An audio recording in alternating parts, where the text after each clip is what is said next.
మంచి పేరు అనేది మనం కలిగి ఉన్నటువంటి ఐశ్వర్యమును బట్టి, వస్తు వాహనములను బట్టి, ఖరీదైన దుస్తులు బట్టి, అందాన్ని బట్టి రాదు. మనము ఇతరులను ప్రేమించి మేలు చేసినప్పుడు, వారికి సహాయపడినప్పుడు, వారికి క్షేమాన్ని కోరినప్పుడు మంచి పేరు అనేది వస్తుంది. బైబిల్లో ఒక వ్యక్తి మంచి సమరయుడుగా పేరు సంపాదించాడు. కారణం, ఒకరోజు ఒక వ్యక్తి యెరికో పట్టణం నుండి దిగిపోవుచు దొంగల చేతిలో చిక్కాడు.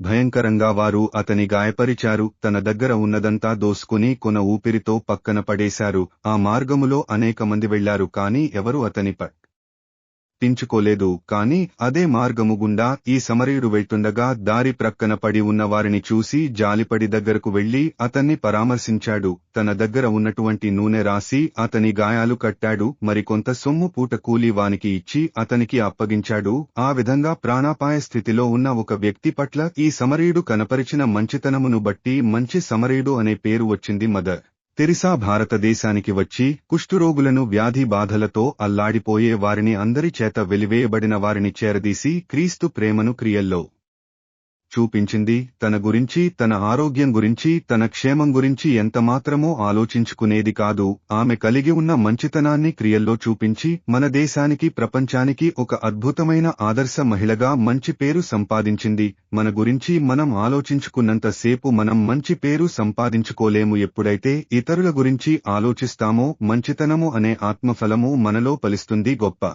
ఐశ్వర్యం కంటే, మంచి పేరును వెండి బంగారంల కంటే దయ కోరదగినవి.